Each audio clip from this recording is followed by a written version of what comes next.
सर्वोदय शिक्षा के YouTube channel में आपका स्वागत है। तो बच्चों, आज हम नेशनल अचीवमेंट सर्वे यानी कि जिसका नाम नास है, अब इसका नाम बदल के हो गया है परख, उसके साइंस के 2 मॉक टेस्ट जो कि हमारे डायरेक्टरेट ऑफ एजुकेशन की वेबसाइट पर है, उनके साइंस के क्वेश्चंस के बारे में डिस्कशन करने वाले हैं। जब ये मेन पेपर आएगा तो उसमें ये क्वेश्चन हमें 15-15 क्वेश्चन मिलेंगे, एक सब्जेक्ट के 15 क्वेश्चन। साइंस के 15 क्वेश्चन हमें मिलते हैं सेक्शन सी में, जिनकी नंबरिंग स्टार्ट होती है 31 से लेकर 45 तक। तो ये वो लिंक हैं जहां से हम डायरेक्टरेट ऑफ एजुकेशन की वेबसाइट पर NAS में जाने के बाद कॉम्पिटेंट बेस्ड एजुकेशन वर्कशीट में से ये क्वेश्चंस हम ले सकते हैं। आप भी उनका PDF लिंक वहां से ले सकते हो, वहां पे डाउनलोड कर सकते हो। तो हम स्टार्ट करते हैं साइंस के लिए। मेरा नाम है देवेंद्र और मेरे साथ हैं अंकित, जो हम दोनों साइंस के टीचर हैं। और शुरू करते हैं। बिल्कुल सर। आप करिए सर। फर्स्ट क्वेश्चन जो हमारा है, which material is classified as a good conductor of electricity. हमारे पास 4 ऑप्शन है sir, wood, plastic, copper, glass. अगर इसका हिंदी वर्जन देखें हम, किस सामग्री को विद्युत सुचालक के रूप में वर्गीकृत किया जाता है।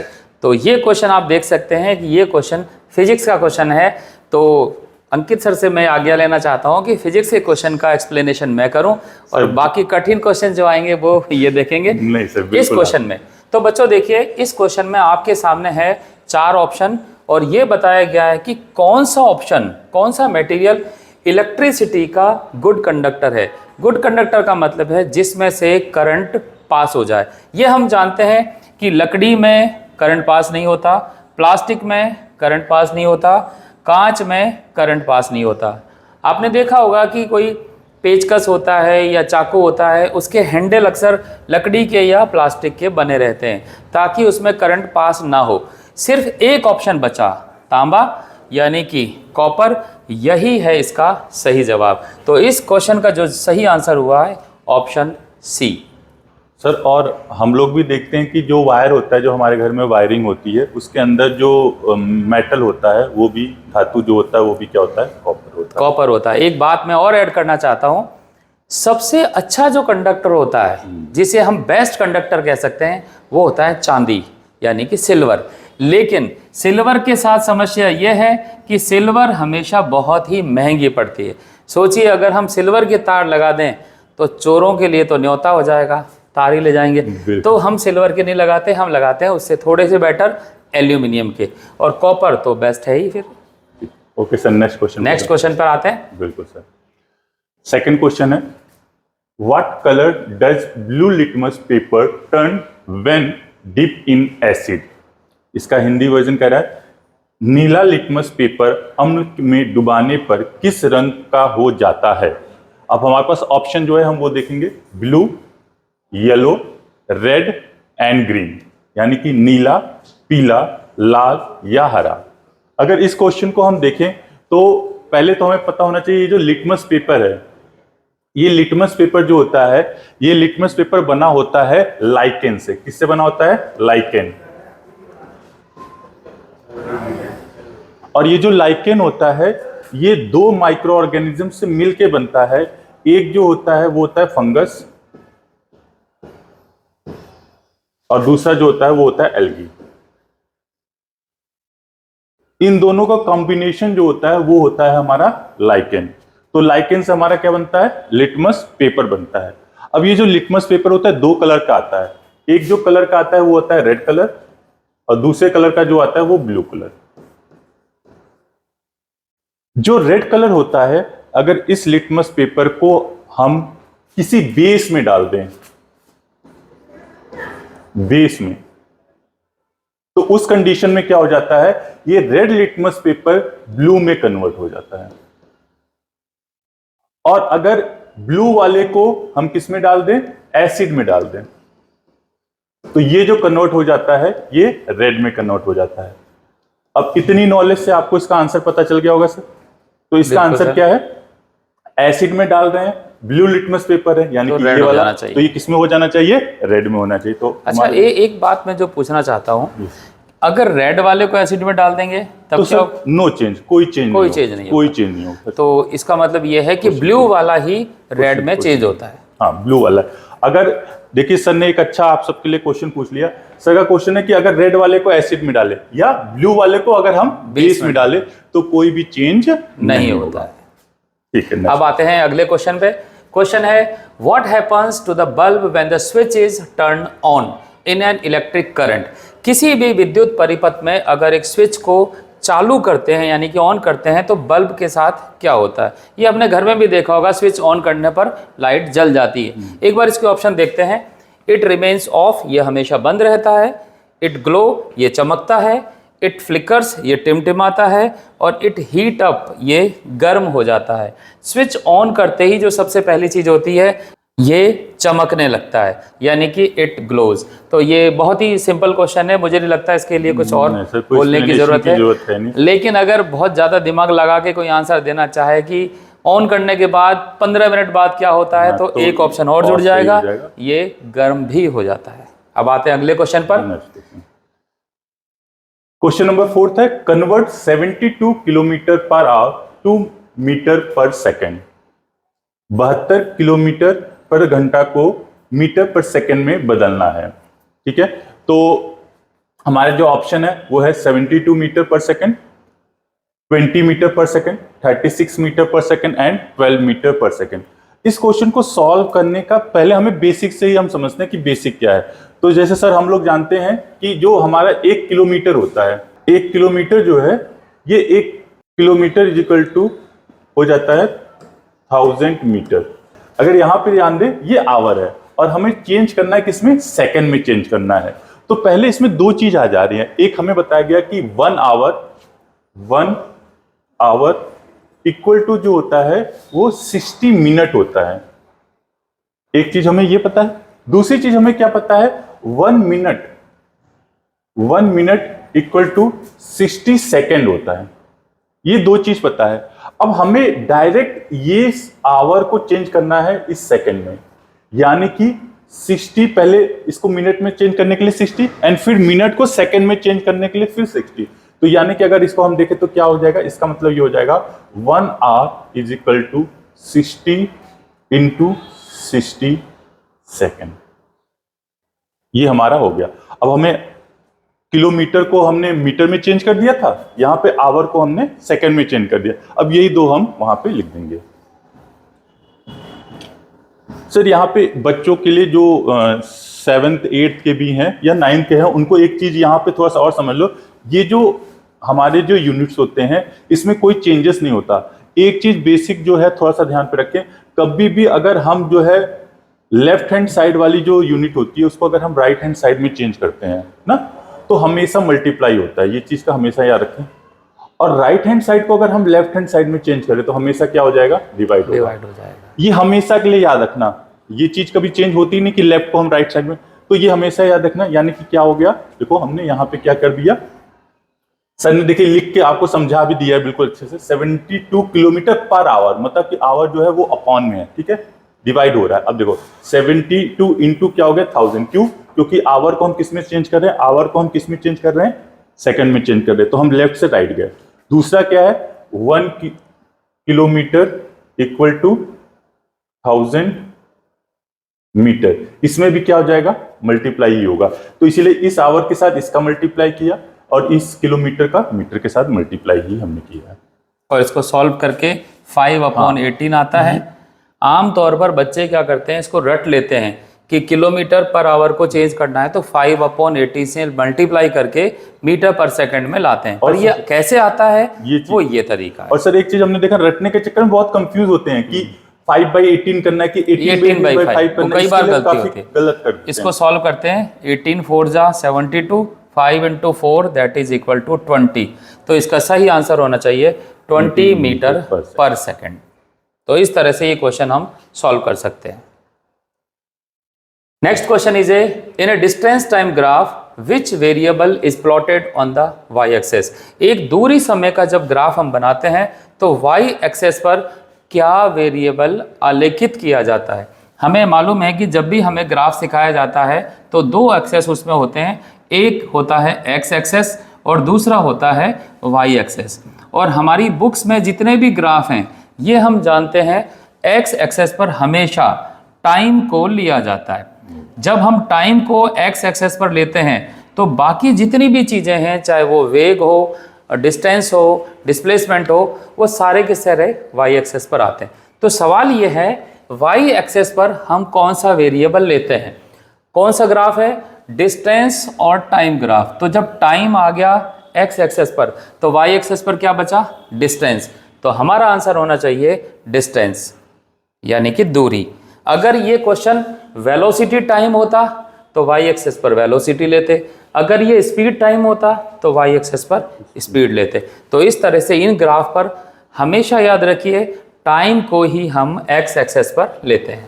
सर एक चीज हमारे बच्चों के लिए और बता दीजिए कि ये जो डिस्टेंस टाइम ग्राफ होता है इससे हमें पता क्या चलता है? अच्छा, डिस्टेंस टाइम ग्राफ, जैसे मान लेते हैं कि यहाँ पर हम कोई ऐसा ग्राफ बना लेते हैं, यहाँ पर है ये डिस्टेंस और यहाँ पर है ये टाइम।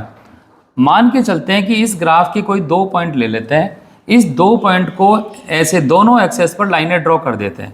जब इस तरह से लाइन ड्रॉ करते हैं तो एक एरिया ऐसा बचता है जो अंदर ट्राइंगल के अंदर फिट हो जाता है, ट्रायंगल शेप का हो जाता है। अब इस एरिया का हम एक पार्ट निकालते हैं जिसको हम बोलते हैं स्लोप। हिंदी में इसका नाम होता है ढाल। जी ढाल ही है ना? हाँ। तो अब स्लोप क्या होता है? स्लोप देखा जाए तो ढाल तो पता लग रहा है। अब इस ढाल का पता लगाने का तरीके हैं ये वाली लाइन और ये वाली लाइन।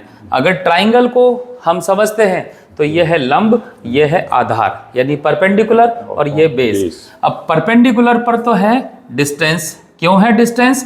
क्योंकि ये लाइन तो इसको रिप्रेजेंट कर रही है और ये डिस्टेंस है। और नीचे ये वाला टाइम है एक्स एक्सेस पर, तो डिस्टेंस अपॉन टाइम यानी परपेंडिकुलर अपॉन बेस हो जाए डिस्टेंस अपॉन टाइम, और distance upon time is speed.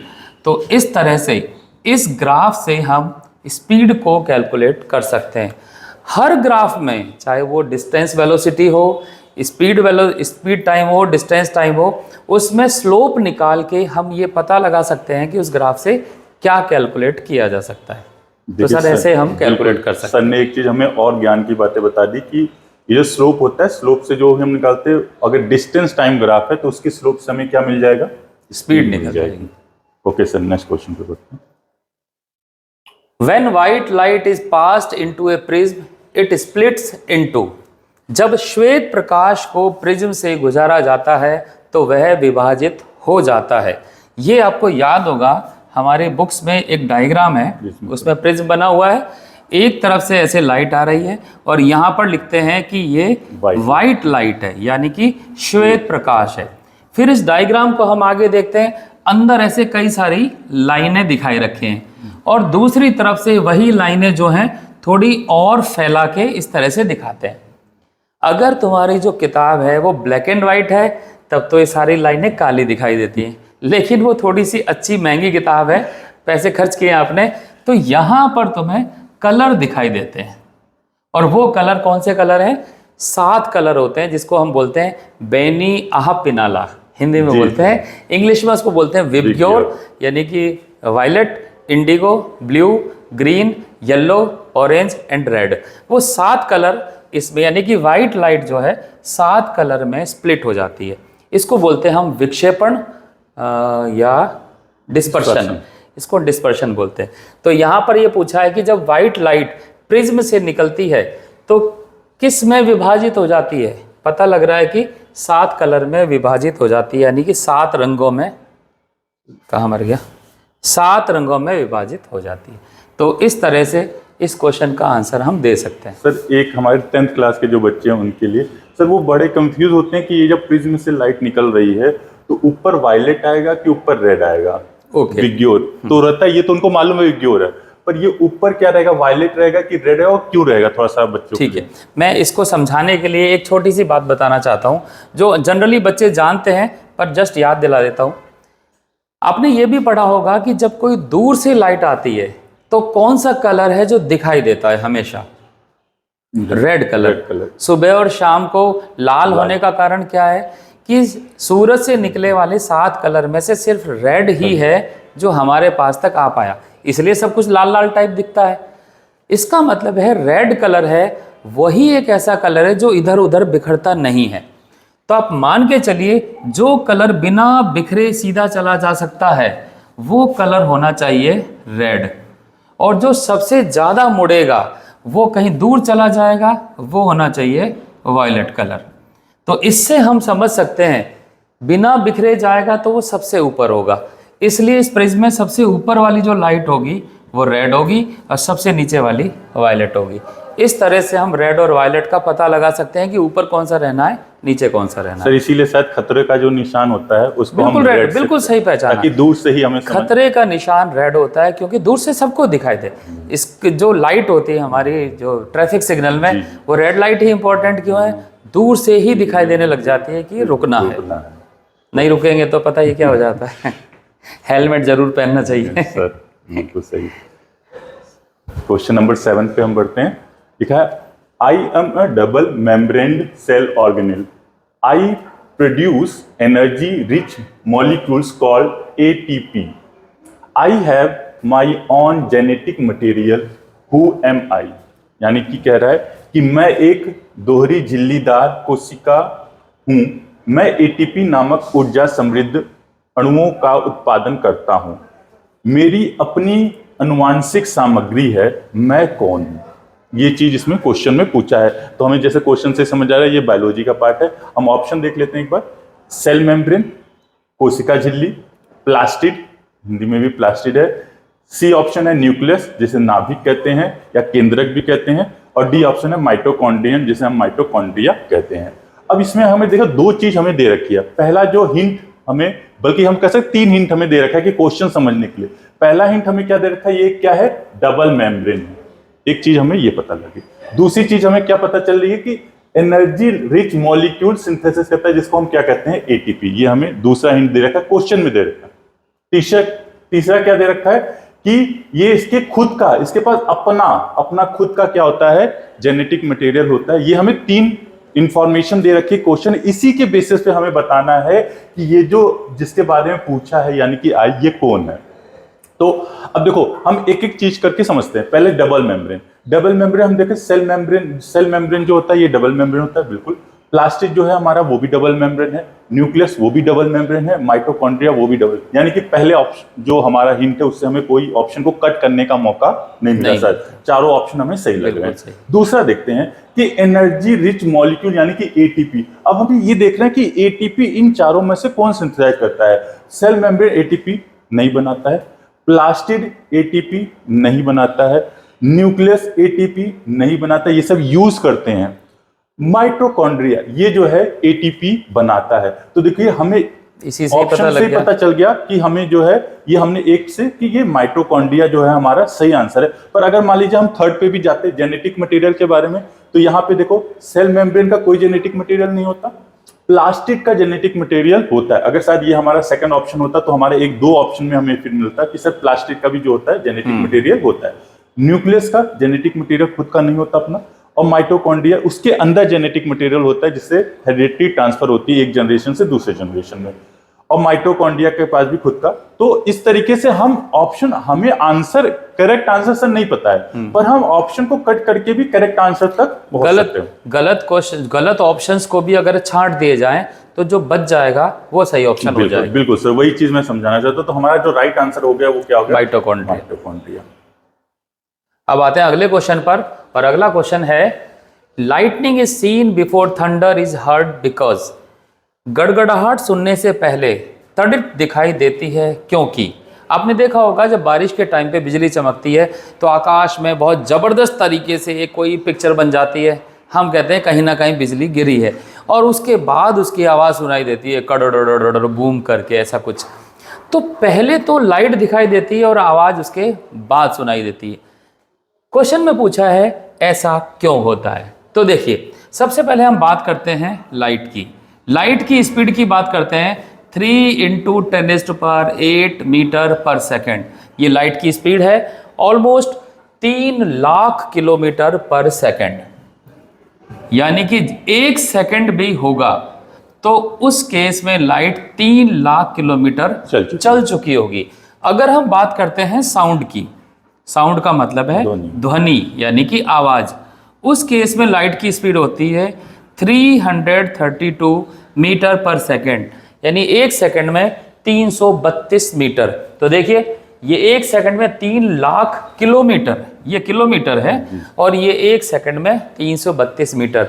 तो एक सेकंड में सर कौन ज्यादा दूरी तय कर रहा है? लाइट। तो आप सोच सकते हो जब बिजली चमकती है तो लाइट और साउंड साथ साथ प्रोड्यूस हुए, लेकिन लाइट की स्पीड इतनी खौफनाक है कि वो जैसे ही अर्थ पर पहुंचती है तो एक सेकंड लगता है इसको, लेकिन साउंड को पहुंचने में थोड़ा टाइम लगता है, इसलिए साउंड हमें बाद में सुनाई देती है। तो आंसर है प्रकाश ध्वनि की तुलना में तेज यात्रा करता है। बात सही है। लाइट ट्रेवल फास्टर क्योंकि स्पीड है, ये बात बिल्कुल सही नजर आ रही है, से समझ में आता है। दूसरा है साउंड ट्रेवल फास्टर, ये तो गलत हो, आंकड़ा ही गलत है। तो इसका मतलब है ध्वनि तेज चलती है, इसको काट देते हैं हम, ये वाली बात हमारी सही है। Both travel at the same speed, ये भी गलत है, अलग अलग है। Light and sound are produced at different time, जब बिजली चमकती है तो अलग अलग टाइम पे प्रोड्यूस नहीं होते हैं, वो एक साथ ही प्रोड्यूस होते हैं, तो ये भी गलत है। तो इस केस में भी हम देख सकते हैं हमारा आंसर है ए, कि लाइट जो है साउंड से तेज चलती है। नेक्स्ट क्वेश्चन है pitch of the sound is determined bye it's. ये 4 ऑप्शंस हैं। ध्वनि का तारत्व या पिच निर्धारित होती है, 4 ऑप्शन है, फ्रीक्वेंसी, स्पीड, एम्पलीट्यूड और लाउडनेस। हिंदी में है आवृत्ति, गति, आयाम और प्रबलता। इसको समझने के लिए हमें देखना चाहिए फ्रीक्वेंसी क्या होती है और एक लाउडनेस क्या होती है। ये 2 चीजें हैं जो साउंड के क्वालिटी को रिप्रेजेंट करती है। पिच के लिए मैं आपको बोल के दिखाता हूं, बच्चों आपने सुना होगा, ये जो आवाज है ये आवाज हाई फ्रीक्वेंसी की आवाज है। जितनी मैं पतली करते जाऊंगा, हेलो दोस्तों, तो ये आवाज और पतली हुई, मीन्स फ्रीक्वेंसी और भी ज्यादा। और जो दूसरी चीज है लाउडनेस, ये आवाज ऐसी, देवियों और सज्जनों आइए कौन बनेगा करोड़पति में आपका स्वागत है। अमिताभ बच्चन जी की आवाज। अमिताभ बच्चन, तो अमिताभ बच्चन की जो आवाज है उसकी लाउडनेस ज्यादा है। यहां पर एम्पलीट्यूड और लाउडनेस एक रिलेशन भी है सर, वही रिलेशन बच्चों को अगर आप बता दें तो ज्यादा बेटर। ये जो एम्पलीट्यूड है जब इसका स्क्वायर करते हैं तब हम लाउडनेस को पता लगा पाते हैं। क्वेश्चन यह है पिच। पिच का हिंदी में है तारत्व। तारत का मतलब है तार जैसा पतला, यानी कौन सी साउंड जो है जो पतली होती है। तो अभी जो मैंने एग्जांपल दिया कि ज़्यादा फ्रीक्वेंसी की साउंड पतली होती है, तो ज़्यादा फ्रीक्वेंसी होगी तो ये पतली होनी चाहिए। लाउडनेस ये तो पतली हो ही नहीं सकती, अमिताभ बच्चन। एम्पलीट्यूड लाउडनेस होगा तो आवाज़, एम्पलीट्यूड का मतलब है आवाज़ का कम या ज़्यादा होना। जैसे कि दोस्तों आपने सुना होगा, दोस्तों आपने सुना होगा, जो तेज आवाज़ है उसका एम्पलीट्यूड बढ़ रहा है, तो इसका पतले मोटे से लेना देना है नहीं। तीसरा स्पीड का हमारे से कोई मतलब नहीं है। तो हम यहाँ देख सकते हैं आवृत्ति यानी फ्रीक्वेंसी वो फैक्टर है जो आवाज की पिच को डिफाइन करता है। तो सही आंसर हुआ सर। ये जो बॉयज और गर्ल्स की आवाज या मेल और फीमेल की आवाज अलग होती है। सिंपली लड़कों की आवाज थोड़ी भारी होती है, मीन्स उनकी लाउडनेस ज्यादा है। लड़कियों की आवाज पतली होती है, मीन्स उनकी फ्रीक्वेंसी ज्यादा है। और आपने ये भी देखा होगा सर कि जब हम न्यूज़ सुनते हैं या कोई यूट्यूब चैनल देखते हैं तो लड़कियों की आवाज़ जहाँ जहाँ होती है या फीमेल की आवाज़ होती है ज़्यादा साफ सुनाई देती है, लड़कों की आवाज़ की क्लैरिटी थोड़ी कम होती है। इसका मतलब ये नहीं है कि मतलब वो ज़्यादा अच्छा बोल रही हैं, वो सिर्फ फ्रीक्वेंसी और लाउडनेस से वो रिलेशन होता है। जी जी sir. Angle of incidence is always fill in the blank से to that the angle of reflection. आपतन कोण हमेशा परावर्तन कोण के से होता है। क्या होता है, इस क्वेश्चन को समझने के लिए पहले देखते हैं इसमें क्या क्या लिखा हुआ है। इसमें एक वर्ड है एंगल ऑफ रिफ्लेक्शन, यानी कि परावर्तन। जब परावर्तन आ गया तो परावर्तन के नियमों पर आते हैं। परावर्तन का एक नियम है, जब भी कोई मिरर इस तरह से रखा होगा, उस मिरर पर मान लिया यहाँ पर एक नॉर्मल है जिसको हिंदी में हम बोलते हैं अभिलंब। इस पर एक लाइट इंसिडेंट हो रही है, मान लिया उसका एंगल है आई, जिसको एंगल ऑफ रिफ्लेक्शन हम बोलते हैं। जब ये टकरा के निकलती है तो उसको परावर्तन बोलेंगे। परावर्तन की लाइट दूसरी तरफ चली जाएगी, ये एंगल होगा आर। इस तरह से आप एक नियम पढ़ते हैं। तो यहाँ पर नियम ये है आई और आर, यानी कि आपतन कोण और परावर्तन कोण मीन्स एंगल ऑफ रिफ्लेक्शन और एंगल ऑफ इंसिडेंस, ये दोनों कैसे होते हैं, एक दूसरे के बराबर होते तो हैं। यहीं से हम आंसर निकाल सकते हैं, ये एक दूसरे के इक्वल होते हैं। तो इसका आंसर हुआ सर, सी। ये जो पॉइंट है जहाँ पे ये तीनों मीट कर रहे हैं, इस पॉइंट का भी कुछ नाम है क्या? इसको हम एंगल पॉइंट ऑफ इंसिडेंस बोलते हैं, जहां पर लाइट आकर गिरती है। क्योंकि ये जो नॉर्मल है ये एक इमेजिनरी ये कोई लाइन, रे नहीं है, ये कोई ऐसा नहीं कि शीशा लेंगे तो कोई डंडा सा खड़ा मिलेगा वहां पे। ये आप सोचिए, हाँ। जिस जगह पर ये करना चाहते हैं वहीं पर मान लो आप ये यहाँ करना चाहते हैं तो यहाँ इमेजिन कर लो, तो इसको नॉर्मल बोल देंगे। तो this is point of incidence, यानी कि आपतन बिंदु इसको कह सकते हैं। ओके आगे चलें सर। सर, बिल्कुल बिल्कुल सर, इसको वो कर लें क्या, जो है 10-10 का 3 पार्ट में कर लें, लंबा ना हो। अरे निपटने दो, रुक जाओ। नहीं नहीं, हम अभी चलने दो। कंटिन्यू शूटिंग करते हैं, पर 10-10 करके कर लेते हैं क्या, फिर से स्टार्ट करते हैं पार्ट 2 करके, वही पहला पेज लाकर पार्ट 2 और फिर से यहीं से स्टार्ट कर देते हैं। पार्ट 2 मतलब जैसे 10 क्वेश्चन का हो गया ना, अब पार्ट 2 बोलते हैं कि उसी के आगे 5 क्वेश्चन है, 15 क्वेश्चन तो खत्म करते हैं, चलो तो 15 फिर उसको कर देंगे अब यहाँ से दूसरा शुरू हो रहा है। ठीक है, नेक्स्ट क्वेश्चन है, during a thunderstorm why should you avoid standing under a tree. तूफान के दौरान आपको किसी वृक्ष के नीचे खड़े होने के से क्यों बचना चाहिए। तो वैसे तो इसका आंसर हम वैसे ही बता सकते हैं क्यों बचना चाहिए। तूफान का मतलब है बारिश, बिजली, ये सब है, और पेड़ जो है आमतौर पर तूफानों में गिरते हैं। जी सर। तो अगर हम पेड़ के नीचे ही छुपेंगे तो पेड़ के नीचे ही आ जाएंगे। बिल्कुल तो सर। इसलिए तो एक तो ये अच्छा है reason- कि पेड़ के नीचे ना हो। पहले हम ऑप्शन पढ़ लेते हैं इसके। ट्री अट्रैक्ट रेन वाटर, जो पेड़ है पानी के जल को आकर्षित करता है, ऐसा तो कुछ ऐसा है नहीं, कोई तो इसको तो सोचना ही बेकार है। दूसरा, तूफान के दौरान वृक्ष सूरज की रोशनी को अवशोषित करते हैं, ऐसा तूफान कोई, में सूरज की रोशनी का कोई हाँ तूफान में तो सूरज की रोशनी नहीं आएगी, तो ये भी बिल्कुल सही ऑप्शन था कि गलत कर दें इसको। गलत कर दी। तीसरा, तड़ित वृक्ष पर गिर सकती है और विद्युत का झटका लग सकता है, यानी कि जो लाइटनिंग है दैट में स्ट्राइक द ट्री, और वहां पर हो सकता है इलेक्ट्रिक शॉक हमें लगे, तो ये संभव हो सकता है। अभी देखते हैं इसको। बिल्कुल सर। अभी वृक्षों के कारण हवा तेज चलती है, ये एक बड़ा कमाल का सवाल है। एक छोटी क्लासों में हम पढ़ते थे सर कि पेड़ों के हिलने से हवा चलती है या हवा के चलने से पेड़ हिलते हैं। फिलहाल हम इस बात को बाद में देखेंगे, पर फिलहाल ये गलत है। वृक्षों के कारण हवा तेज चलती है, ऐसा कुछ नहीं है। अब बचा तीसरा वाला सवाल, इसमें है तड़ित वृक्ष पर गिर सकती है, संभावना ये है, और विद्युत का झटका लग सकता है। तो ये ठीक लग रहा है, देखा जाए तो 3 काट दिए जाए तो यही सही आंसर है।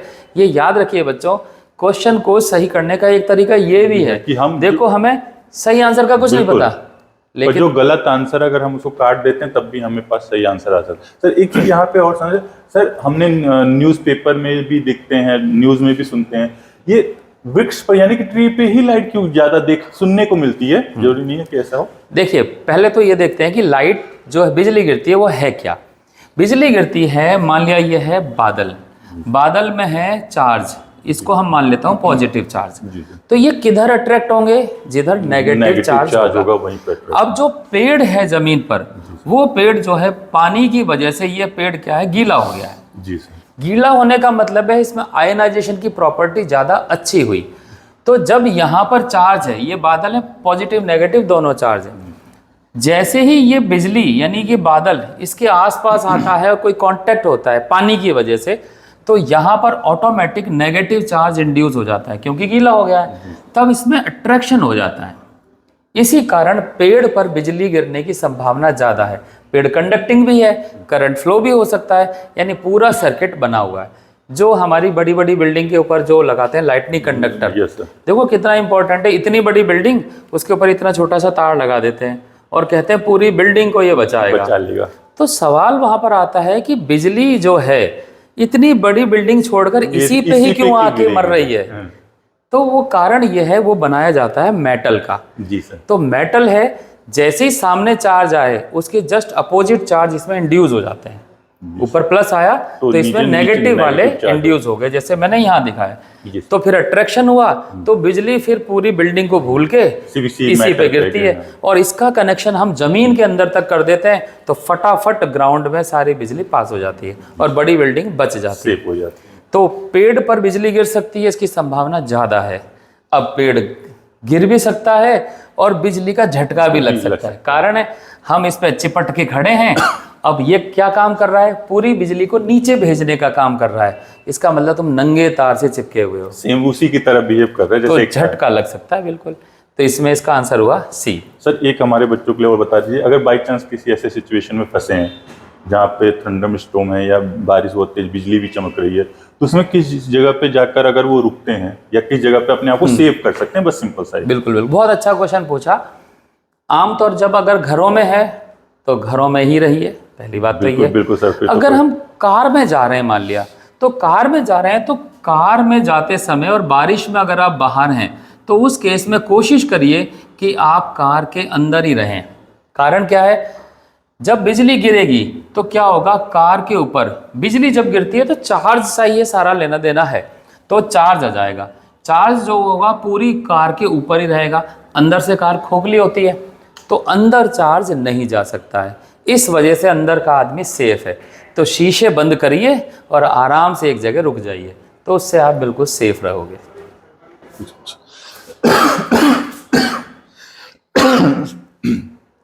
सर एक दिमाग में ये भी क्वेश्चन आता है कि सर जैसे आपने बताया कि कंडक्टर की बात की, तो सर ये तो आयरन का, लोहे का या इसी तरह कंडक्टर है। तो ये तो कंडक्टर है सर।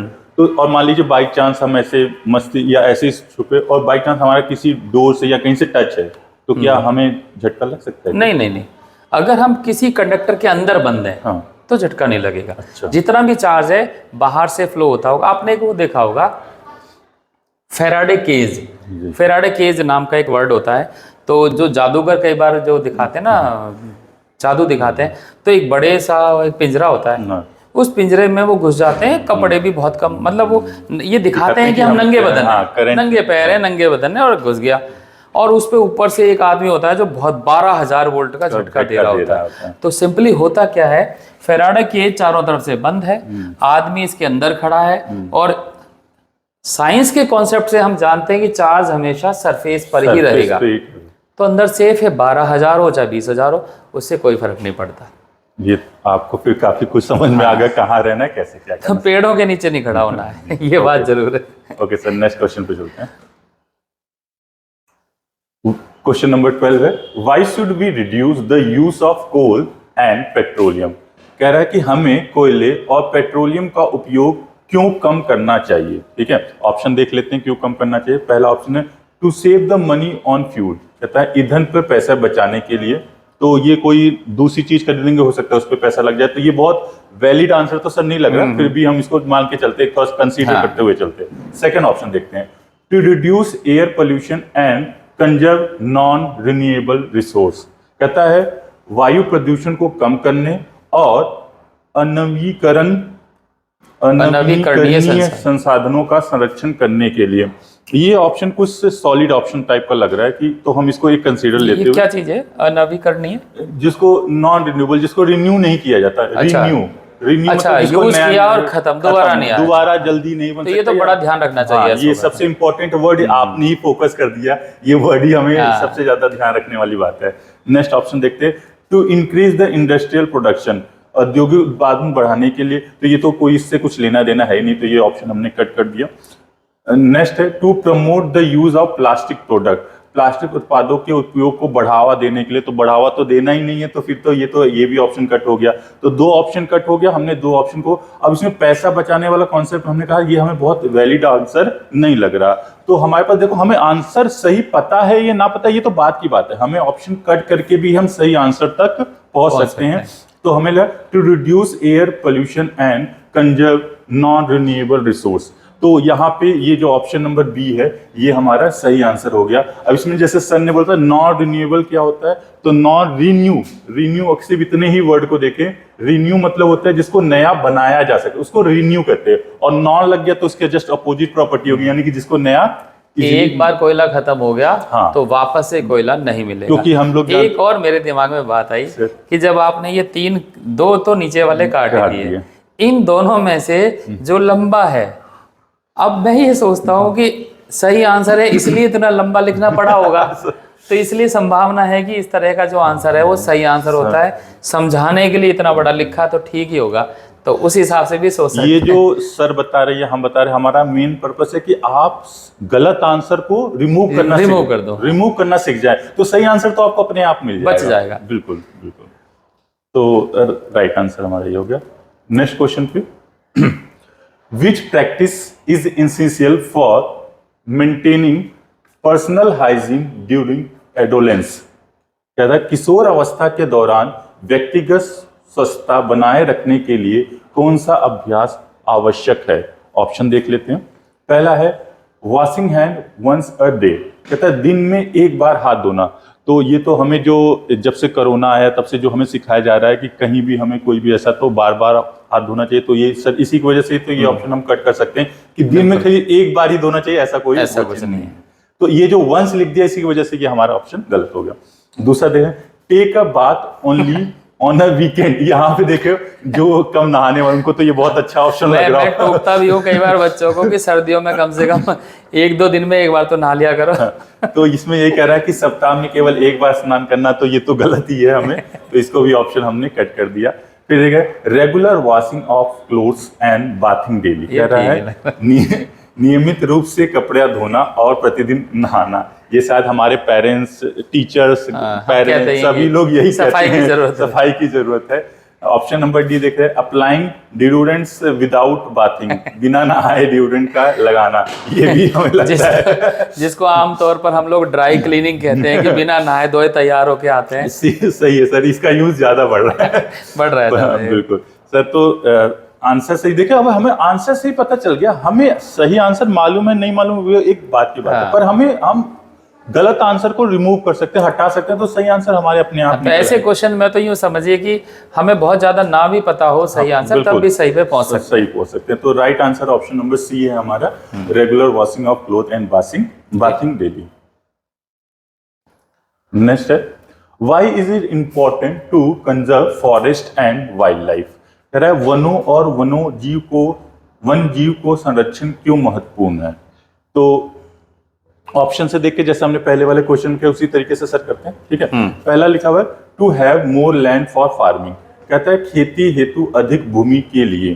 तो खेती हेतु अधिक भूमि के लिए ये जरूरी नहीं कि हम जो है जो हमारा फॉरेस्ट है उसी को हम खत्म करें तभी खेत, तो ये इसको इसलिए हम कंसीडर नहीं करते हैं, ठीक है।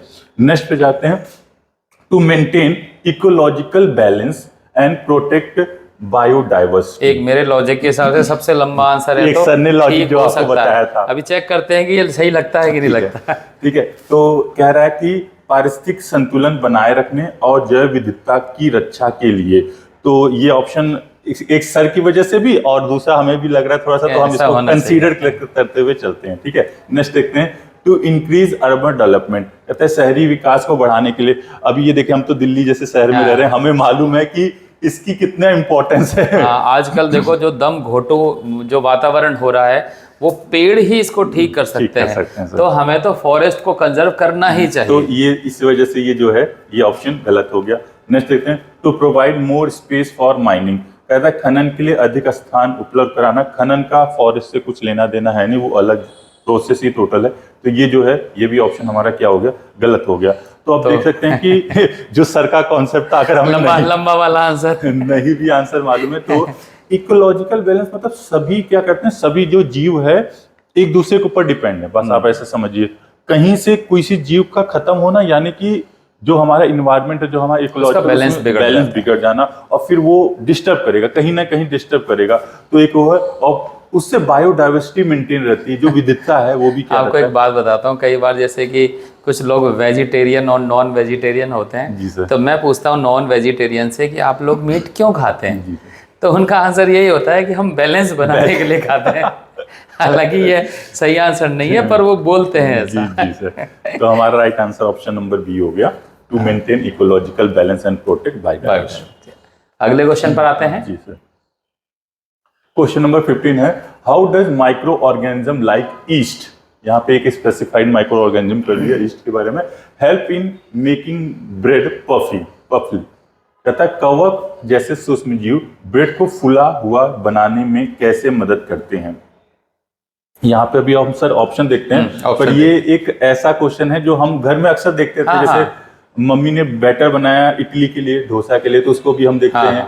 या फिर ब्रेड पकौड़ा बनना तो बेसन को थोड़ी देर के लिए घोल के रख देते हैं। हाँ, तो कहीं ना कहीं उससे कुछ ना कुछ रिलेटेड हम सबको लग रहा है। तो देख लेते हैं ऑप्शन क्या है। ऑप्शन ए है by adding flavour to the dough. कहता है आटे के में स्वाद डालने के लिए, तो इसका स्वाद से कुछ लेना देना एक्चुअल नहीं है। ठीक है। भी देखते हैं बाय प्रोड्यूसिंग अल्कोहल दैट इवेपोराइज। कहता है अल्कोहल का उत्पादन करके जो वाष्पित हो जाता है, मतलब कि अल्कोहल एक बार बने और फिर वाष्प बन के उड़ जाए, तो उसका कोई मतलब है नहीं, क्योंकि बनने की क्या जरूरत है। तो फिर यहाँ पे ये भी हमें सही नहीं लगता है। ऑप्शन नंबर डी देखते हैं। अब देखिए सर का भी फिर से यहीं पे कॉन्सेप्ट मैं कहने ही वाला था कि इतना लंबा आंसर लिखा है, इसकी जरूरत लगी, इसका मतलब ये सही होना चाहिए। By producing carbon dioxide during respiration which create air bubbles in the डफ। कहता है श्वसन के दौरान कार्बन डाइऑक्साइड का उत्पादन करें जो आटे में हवा के बुलबुले बनाता है। ठीक है। अब जाहिर सी बात है, पफी बना मतलब उसमें की एरिया जो है वो इंक्रीज हो रहा है। देखते हैं हम सर बैटर में फुल के काफी बढ़ जाता है, तो कहीं ना कहीं ये तो बात बोल रहा है कि इंक्रीज हो रहा है, तो ये तो हम कंसीडर करते हुए चलते हैं।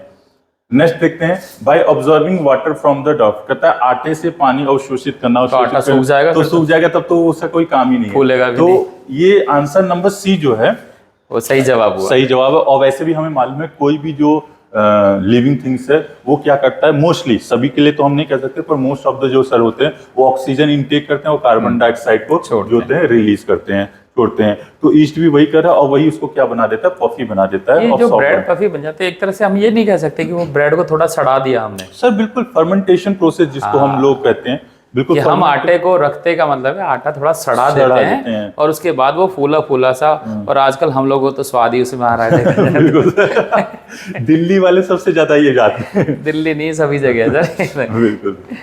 आगे चलते हैं। Which of these material do not dissolve in water? इनमें से कौन सा पदार्थ है जल में घुलनशील नहीं है? सर तो हम पहले ऑप्शन देख लेते हैं। पहला है शुगर, जिसको हम चीनी कहते हैं, सॉल्ट नमक, ऑयल तेल, और आयरन लोहा। अब देखिए ऑप्शन से ही हमें समझ में आ रहा है, हमें आगे बढ़ने की जरूरत ही नहीं है। लेकिन इस सवाल की खास बात है, आंसर यहाँ से नहीं देने, आंसर यहाँ से देने। तो पहले हम छांट लेते हैं कि कौन कौन से घुलनशील हैं। सर एक चीज मैं और बच्चों को बताएं, जो उनको कंफ्यूजन, हमने पेपर चेक करते हैं तो हमें अक्सर देखने को मिलता। अब सर यहाँ पे देखिए, सर यहाँ पे 1 2 3 4 लिखा हुआ है ना, और यहाँ पे देखो ABCD लिखा हुआ है। अभी तक जितने भी हैं MCQ टाइप के क्वेश्चन सॉल्व के, सब में जो हमारा ऑप्शन था ABCD था, यानी कि ये ऑप्शन नहीं, इससे हमें पता चल जा रहा है ऑप्शन ABCD के रूप में ही मिलेगा। हाँ, तो पर बच्चे लोग कई बार मैंने देखा है कि उनको सही आंसर पर उनमें से कोई, जैसे अभी अगर हमें 2 या 3 ऑप्शन सही लगे तो कोई एक टिक करके चले आते हैं। बच्चा गलती ना करे कि कभी इन्हीं को तुम ABCD ना समझो। ऑप्शन इसी को ऑप्शन नहीं समझना है, क्योंकि अगर सब में ABCD ऑप्शन दिया हुआ है तो इसमें भी ABCD ही ऑप्शन देगा। ठीक है, तो हम देख लेते हैं। तो हम लोग तो घर पे देखे हैं चीनी घुल जाती है, बिल्कुल घुल जाती है सर। हम उसका शरबत भी बनाते हैं, शिकंजी बनाते तो नमक चीनी दोनों ही डालते हैं, नमक भी शिकंजी बनाते तो नमक भी डाल देते हैं। ठीक है, तो ये दो तो हमें। ऑयल की जो प्रॉपर्टी होती है ये पानी में घुलन से, सर आप थोड़ा सा बताएं क्यों नहीं होती, थोड़ा सा। जो ऑयल जो होता है उसकी डेंसिटी यानी घनत्व और पानी का घनत्व अलग अलग होता है। तो जितनी बार भी हम ऑयल को कितना भी ज्यादा घोल लें, मिला लें, चला लें, क्योंकि ऑयल हल्का होता है इसलिए थोड़ी देर के अंदर वो पानी के ऊपर आ जाता है और पानी नीचे हो जाता है। तो कहीं ना कहीं घनत्व का उसमें रोल है, घनत्व का रोल है। डेंसिटी पानी में वही चीज डूबती है जिनकी डेंसिटी पानी से ज्यादा होती है। तो तेल की कम है तो तैरता रहता है। और आयरन तो हम लोग जानते हैं कि इसकी और कभी भी आपने कभी तेल और लोहा घोल के कोई शिकंजी बनाई भी नहीं होगी तो ये घुलते नहीं है, ये आम जानकारी है। तो जो हमारा ऑप्शन है फर्स्ट और सेकंड है, तो अब ऑप्शन देख लेते हैं।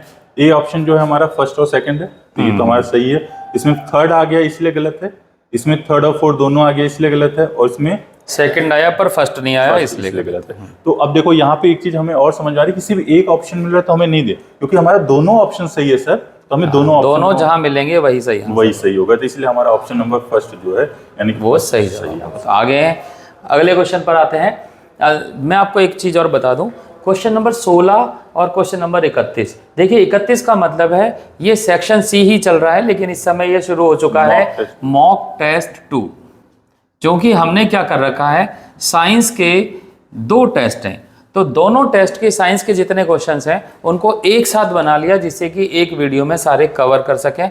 आप एक वीडियो में ही सारे साइंस के क्वेश्चन की प्रैक्टिस कर सकते हैं। तो ये मॉक टेस्ट 2 का पहला क्वेश्चन है असल में, यानी कि अब हम 16 से स्टार्ट कर रहे हैं और आगे 15 क्वेश्चन हमें इसके बाद यानी 30 तक पहुंचेंगे।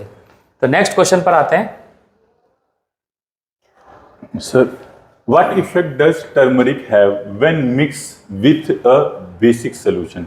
कहता है कि अगर बेसिक सोल्यूशन के साथ टर्मरिक को मिक्स किया जाए, यानी कि हल्दी को मिक्स किया जाए, तो उसका क्या इफेक्ट देखने को मिलेगा? आप सबने नोटिस किया होगा, अगर हल्दी के साथ दाग शर्ट में या कहीं लग जाए तो साबुन से धोने के मना किया जाता है कि साबुन से नहीं, फिर वो लाल लाल सी हो जाती है, लाल सी हो जाती है। सर देखिए, मतलब कि हमारा जो इन्वायरमेंट एवरीडे लाइफ है उसी में से कहीं ना कहीं साइंस है। क्वेश्चन आप ये भी देखिए, इस क्वेश्चन में जो परख परीक्षा में ऐसा नहीं है कि आपको कोई किताब बहुत ज्यादा पढ़नी, आपको सामान्य जानकारियां जो हैं उनको जरूर ध्यान रखना है। ज्यादातर क्वेश्चन हमने ऐसा देखा कि ऐसे निकल रहे हैं। हम अगर थोड़ा सा अवेयर रहें कि हमारे अगल बगल क्या हो रहा है, तो उसी से पता आंसर हम उसमें दे सकते हैं। तो जैसे सर ने ही बता दिया। अब ये जो साबुन होता है, ये साबुन होता है बेसिक नेचर का। ये जो साबुन होता है वो क्षारीय का जो होता है विलयन होता है। अब देखो, साबुन जो है बेसिक है। अब इससे हमें पता चला, और सर ने ही बता दिया कि अगर हम उसमें गलती से लगा देते हैं तो वो किस में रेड कलर में कन्वर्ट हो जाता है। तो इससे हमें पता चल गया कि ये जो टर्मरिक है, अगर इसका रिएक्शन किसी भी बेस के साथ, साबुन एक बेस है, जरूरी नहीं कि साबुन ही हो, कोई भी अगर बेस के साथ कराते हैं तो वो किस में कन्वर्ट हो जाएगा, वो रेड में कन्वर्ट हो जाएगा। तो हम ऑप्शन देख लेते हैं। इट टर्न पिंक, गुलाबी बिल्कुल नहीं है। इट टर्न रेड, ये देखिए हमें ऑप्शन मिल गया B. Next it turn yellow, D option है इट टर्न ब्लू। अब देखो यहाँ पे एक चीज और है, अगर दिमाग में सर यही दिमाग में आता है कि अगर सर बेस की जगह एसिड हो, हाँ बिल्कुल, अगर बेस की जगह एसिड हो तो क्या होता है, उसका रिएक्शन अगर हम हल्दी के साथ कराते तो ये येलो ही रहता। अच्छा, छूटता नहीं, तो ये येलो का येलो ही रहता है, इसमें चेंज नहीं आता। तो अगर ये बेस की जगह यहाँ पे बेसिक सोल्यूशन, लेकिन कपड़ा खराब हो सकता है एसिड लगाने से, कपड़ा खराब हो सकता है। कभी हम ज्यादा अक्लमंद करें कि चलो साबुन से लाल हो जाता है तो नींबू का रस लगा दें, तो उसे साफ होगा नहीं वो। तो ये जो है येलो कलर का जो है वो करना, तो ऑप्शन सी सही हो जाएगा। पर अभी के लिए सर ऑप्शन नंबर रेड है। हाँ, रेड इसलिए क्योंकि हमारा क्वेश्चन जो है बेस है, और अगर ये एसिड से होता तो येलो ही रहता। तो इसलिए एक शिक्षा और मिली कि जिन भी बच्चों को कभी किचन में काम करने का शौक है और हल्दी के कपड़े हो जाए तो साबुन ना लगाएं उसमें, क्योंकि पहले तो पीला था, फिर वो लाल हो जाएगा और साफ किसी कीमत पर नहीं होगा। अगले क्वेश्चन पर आते हैं। What does a compass needle do when placed near A current carrying wire? किसी भी कंपास यानी कि दिशा सूचक यंत्र, जिसमें एक छोटा सा एक निडल होती है और चुंबक आसपास ले जाते हैं तो वो दिशा दिखाती है, उसको अगर किसी ऐसे तार के पास रखा जिसमें करंट फ्लो हो रहा है तो क्या होता है? आमतौर पर हमने देखा है चुंबक के पास अगर उसको ले जाते हैं तो चुंबक की मैग्नेटिक फील्ड की वजह से वो डिफ्लेक्ट हिलने लग जाती है। लेकिन खास बात यह है कि कोई भी ऐसा तार जिसमें करंट फ्लो हो रहा हो, यहाँ पे मैं बताता हूँ जिसकी बात कर रहे हैं, ये वो करंट है जो सेल से फ्लो होता है, बैटरी वाला करंट। तो वो वाला करंट अगर फ्लो हो रहा है तब ये भी चुंबक की तरह काम करता है। यानी मैग्नेट और करंट कैरिंग वायर दोनों एक जैसा बिहेवियर दिखाते हैं। तो निडल भी क्या करेगी, उसके इफेक्ट आने लग जाएगा, वो हिलने लग जाएगी। आंसर देखते हैं एक बार। पहला है इट पॉइंट्स नॉर्थ, ये नॉर्थ की तरफ दिखाएगी, ऐसा कुछ नहीं है।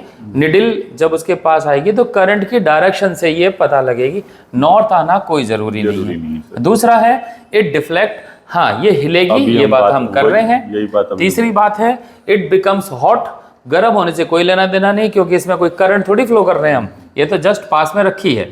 चौथा है इट ग्लोज, ये बल्ब नहीं है कि जलने लग जाएगी। तो इसका मतलब है, आप देखिए किसी को ना भी पता हो ना कि मैग्नेट होता है नहीं होता, ऑप्शन ऐसे हैं कि हम उसे पता लगा सकते हैं कि 3 गलत हो गए तो जो नहीं पता है वही सही होगा। तो करंट कैरिंग वायर, अगर मान लिया हम एक ये सेल लगा दें और ये वायर फ्लो हो गया और इसके पास यहाँ पर एक निडल रख दें, जैसे ही स्विच को ऑन करेंगे और करंट फ्लो होगा, ये निडल हिल के थोड़ी सी लेफ्ट राइट में कहीं हो जाएगी।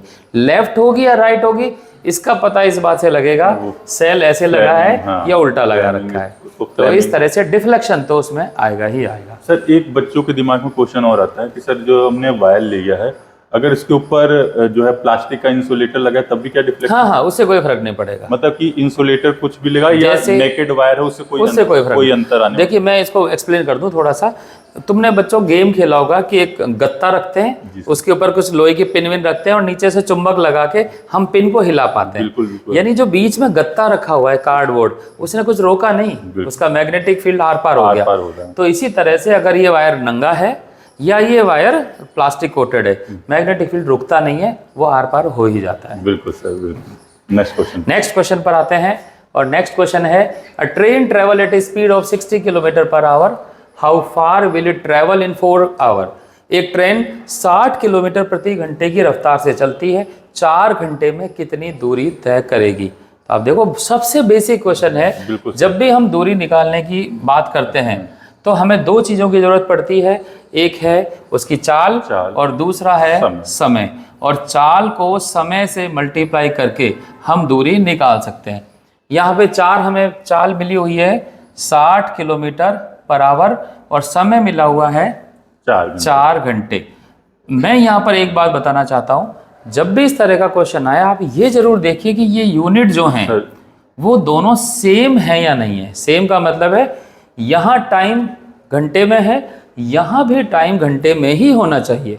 अगर ये घंटे में नहीं है तो बदल के पहले कॉमन करना पड़ेगा। सर ये बहुत इंपॉर्टेंट चीज मैंने देखा, बच्चे जानते हैं कर भी लेते हैं पर वो क्वेश्चन बनाने वाला है उसको मिनट में या सेकंड में दे दिया और वो कन्वर्ट नहीं करते। तो सर ने बहुत इंपॉर्टेंट चीज बताई कि अगर जो समय है यहाँ पे भी ये जो आवर्स बता रहा है वो समय बता रहा है, यहाँ पे भी जो आवर्स समय बता रहा है, ये दोनों यूनिट सेम होनी चाहिए, ये हमें ध्यान देना है। उसकी जो यूनिट है सर वो सेम रहे तो। और अगर नहीं याद रहती है तो आप ऐसे लिखिए। आमतौर पर बच्चे क्या करते हैं 60 और 4 ऐसे लिखेंगे, तब उनको याद नहीं रहता। अगर वो ऐसे लिखेंगे तो देखिए 60 और 4 इसको मल्टीप्लाई करेंगे तो आ जाएगा 240 किलोमीटर, एज इट इज आ जाएगा। लेकिन इस आवर से आवर काट दोगे क्योंकि एक न्यूमरेटर में एक डिनोमिनेटर में, यानी अंश और हर को हम काट देते हैं। जब काटोगे तब पता चलेगा, अगर ये मिनट होता तो काटते समय आप रुक जाते। इसलिए आदत डालिए, यूनिट सिस्टम को साथ में लेके कैलकुलेशन करनी है, तब तुम ये वाली जो गलती है उससे बच सकते हो। तो आंसर यहाँ पर निकल चुका है 240 किलोमीटर। तो एक बहुत ही सिंपल सवाल था, कठिन कर सकते थे पर यही तो टेस्ट पर आपने सर एक बहुत अच्छे बच्चों को बता दिया यूनिट के साथ लिखें। ये बहुत ही यूनिट के साथ लिखिए, आदत डाल लो इसकी। अगर आप यूनिट के साथ लिखें तो गलती होने की संभावना बहुत कम हो जाती है। बिल्कुल sir. Next question, slope of distance time graph represent, ये आप पूछ चुके हैं मेरे से। बिल्कुल सर, अभी हमने डिस्टेंस टाइम ग्राफ का स्लोप क्या दर्शाता है? तो हमने अभी बताया था एक्स एक्सेस पर टाइम था, वाई एक्सेस पर डिस्टेंस था। स्लोप मैंने बताया था इस तरह से ग्राफ में 2 पॉइंट बनाने हैं, उन दोनों पॉइंट से ऐसे लाइनें ड्रॉ करते हैं तो बीच में एक इस तरह से एरिया बन जाता है। स्लोप का मतलब है परपेंडिकुलर अपॉन बेस, परपेंडिकुलर है डिस्टेंस, बेस है टाइम, यानी डिस्टेंस और time, distance upon time is equal to speed. तो इसका जो स्लोप है वो स्पीड यानी कि चाल बताता है। सर एक चीज और बच्चों के दिमाग में आता है सर, अगर ये डिस्टेंस, क्योंकि डिस्टेंस और डिस्प्लेसमेंट दो बच्चे थोड़ा, अगर ये डिस्टेंस की जगह पर ये डिस्प्लेसमेंट होता, बाकी सब क्वेश्चन सेम होते हैं, पर ये जहाँ पे ये डिस्टेंस है इसकी जगह पे हम डिस्प्लेसमेंट लिखे रहते हैं। थोड़ा सा मुझे फिर क्वेश्चन को मॉडिफाई कर रहे हैं हम। जब हम बात करते हैं डिस्टेंस, मैं इसको पूरा लिख देता हूँ, डिस्टेंस और टाइम, तो distance upon time that is speed. Hindi में इसको बोलेंगे तो ये है चाल। लेकिन अगर जैसा कि आपने कहा कि हम डिस्प्लेसमेंट लिखेंगे तो फिर ये क्वेश्चन जो हो जाएगा इस तरह से सॉल्व होगा। पहले हम डिस्प्लेसमेंट लिखेंगे, नीचे टाइम लिखेंगे और displacement upon time is velocity. तो आंसर देते समय आप ये ध्यान रखिए, डिस्टेंस और डिस्प्लेसमेंट वर्ड पर, अगर डिस्टेंस है तो चाल या स्पीड और डिस्प्लेसमेंट है तो वेलोसिटी, या हिंदी में इसको लिखेंगे वेग। अब इस क्वेश्चन पर आते हैं। मैंने सॉल्व करने के बाद बिना ऑप्शन देखे चाल या स्पीड बोला, क्योंकि मैंने डिस्टेंस के हिसाब से आंसर सर बताया। क्योंकि हमारा डिस्कशन भी हुआ था हाँ। कि बच्चे क्या गलती कर सकते हैं, पहले हाँ, हमें वो बिल्कुल। बताना है, इसीलिए पहला ऑप्शन वही दिया हुआ था। अब इसमें कहीं चाल लिखी ही नहीं, हाँ। तो उस केस में इसका आंसर हो जाएगा चाल। चार। तो इसका आंसर हो जाएगा स्पीड यानी कि गति। गति को ही हम चाल चाल भी बोलते हैं। तो इस तरह से हम ये देख सकते हैं कि इनके जो आंसर है स्पीड और वेलोसिटी उसके अकॉर्डिंग हम निकाल सकते हैं। बिल्कुल सर, सर ने आपको बता ही दिया। जैसे ये इंपॉर्टेंट है कि हम लोग क्या करते हैं ना कि आधे क्वेश्चन पढ़ते हैं और उसमें फिर आंसर करना, या चारों ऑप्शन, अरे हमें तो पहला ही ऑप्शन मिल गया। सर ने यही चीज फोकस करना चाहते हैं कि सर कि चारों ऑप्शन एक बार आप जरूर पढ़ो। आपको जरूर लग रहा है कि पहला, जैसे अभी हम लोग को भी सर किसी में सेकंड ऑप्शन लग रहा था, किसी में थर्ड, बिल्कुल, और फिर भी हम चारों ऑप्शन पढ़ रहे थे। तो इसी तरह ऑप्शन चारों जरूर पढ़ो, हो सकता है कि कोई आपका उसमें काम हो। तो इसलिए अब देखो सर ने ये बता दिया कि डिस्टेंस है तो हमारा स्पीड आएगा, अगर उसी जगह डिस्प्लेसमेंट है तो हमारी क्या आ जाएगी, वेलोसिटी यानी कि वेग आ जाएगी। सर ने हाँ, तो इस तरह से हम, आप वर्ड पर भी जाइए, जब हम चाल लिखते हैं उसी का दूसरा नाम गति भी है। तो पढ़ते समय अगर ना ध्यान जाए तो एक बार वापस से पढ़िए जिससे कि सही आंसर पर पहुंच पाए। नेक्स्ट क्वेश्चन पर आते हैं। What is the primary purpose of creating a Newton disc using a circular cardboard disc and rainbow colours? एक गोलाकार कार्डबोर्ड डिस्क और इंद्रधनुषी रंगों का उपयोग करके न्यूटन डिस्क बनाने का प्राथमिक उद्देश्य क्या है? क्वेश्चन समझ में शायद नहीं आया होगा। वही मैं कह रहा हूँ, एक बार मैं आपको टोक रहा हूँ। जैसे क्वेश्चन पढ़ लिया, ये हमारे बच्चों के साथ सबसे ज्यादा दिक्कत है, क्वेश्चन समझ में नहीं आया जाता है। तो हम पहले क्वेश्चन पे ही बात करते हैं। वही एक गोलाकार कार्डबोर्ड डिस्क, ये तो सिंपल है। एक गत्ता लिया, गत्ते को हमने गोलाकार ऐसे काट के डिस्क बना ली, जी। और इंद्रधनुषी रंगों का उपयोग, तो इसमें हम क्या करते हैं, अलग अलग सात कलर बना दिए। और 7 कलर वही वाले हैं, violet, indigo, blue, green, yellow और रेड। ये 7 कलर हमने इसमें बना लिए। ये इसको ही हम बोलते हैं न्यूटन डिस्क। जो ये न्यूटन डिस्क जो है, यही न्यूटन डिस्क कहलाती है। आपने ये देखा होगा कि जब हम छोटे बच्चे गेम खेलते हैं तो एक डिस्क टाइप की रहती है, 2 छेद करते हैं, रबड़ पिरोते हैं और उसको घुमा के ऐसे चलाते हैं, ऐसे खींचते रहते हैं। जी सर। अगर इस न्यूटन डिस्क को इसी तरह से हम फिरकी बना के घुमाएं और तेजी से वह घूमे, अगर मुझे कहीं वो वीडियो मिल गया तो मैं वीडियो लगा दूंगा यहाँ पर जिससे आप पहचान पाएं, तो हम देखते हैं कि ये जो 7 रंग हैं, तेजी से घूमने के बाद रंग अलग अलग पहचान में नहीं आते। बच्चों आप ध्यान देना कि जब इस घर में पंखा होता है, वो किसी भी कलर का हो, बहुत तेज घूमने के बाद उसका कलर आपको नहीं समझ में आता। अगर 3 पंखुड़ियां अलग अलग रंग की होंगी तो बता नहीं पाओगे। मैं वही कह रहा हूं कि अगर हम लोगों को ये प्रैक्टिकल करना है तो 3 अलग अलग पंखे में कर सकते हैं, बिल्कुल कर सकते हैं। तो इसका उद्देश्य क्या है? उद्देश्य देख, जैसा कि मैंने क्वेश्चन समझते समय देखा, इस डिस्क के 7 रंगों को तेजी से घुमाया जाता है तो कलर नजर नहीं आते, पूरी डिस्क सफेद नजर आती है। अब इसके ऑप्शन पर जब जाएंगे तो हमें कहीं अपना आंसर मिल जाएगा। To learn about the arrangement of colour in rainbow, rainbow के कलर की व्यवस्था को समझने के लिए, व्यवस्था मीन्स वायलेट ऊपर है, इंडिगो नीचे है, क्या ऐसी कोई व्यवस्था हम यहाँ समझ रहे हैं? बिल्कुल नहीं समझ रहे, हमें तो सब मिक्स करने हैं। तो पहला आंसर गलत। दूसरा, to demonstrate how colour mix to form white light, ये प्रदर्शित करने के लिए कि 7 रंग मिलकर सफेद कैसे बनते हैं, यही हमने किया है। बिल्कुल अभी तो ये ठीक देख रहा है, लग रहा है ठीक। अभी बाकी 2 भी हम छोड़ नहीं रहे हैं, कहीं ऐसा ना हो इससे ज्यादा सही आंसर हो। हमें मिल जाए। To understand the importance of colour in art, ऐसा कुछ नहीं है, ऐसे डिस्क बना के कोई आर्ट नहीं सीखते हैं, उसमें बहुत कलाकारी लगानी पड़ती है। To create a colourful decorative item, ये भी कर सकते हैं कि किसी को कहना हो कि भाई हम तो मजे ही ले रहे हैं तो ठीक है बना लो, पर चूंकि ये साइंस का क्वेश्चन है तो एक लॉजिकल आंसर पर पहुंचना है, तो बी आंसर इसका सही जवाब होगा कि हम ये प्रदर्शित करना चाहते हैं कि 7 रंग मिलकर ही व्हाइट लाइट बनती है। जी सर, नेक्स्ट क्वेश्चन आगे चले। नेक्स्ट क्वेश्चन है आपका question. Sir, which of the following cell organelles is the non living part of the cell, कहता निम्नलिखित में से कौन सा कोशिकांग कोशिका का निर्जीव भाग है? निर्जीव मतलब जिसके अंदर जीव नहीं है, सिंपल से समझ में आ रही है ना, जो जीवित ना हो। ठीक है, अब हम देखते हैं ऑप्शन, देखते हैं फिर हम बात करते हैं। पहला ऑप्शन हमारा है सेल मेम्ब्रेन यानी कि कोशिका झिल्ली, और हम जानते हैं कोशिका झिल्ली जो होती है वो जीव होती है, मतलब उसके अंदर जीव होता है। ठीक है, लिविंग पार्ट है, सेल का ही लिविंग पार्ट है। साइटोप्लाज्म यानी कि कोशिका द्रव्य, ये भी सेल का लिविंग पार्ट है, ठीक है।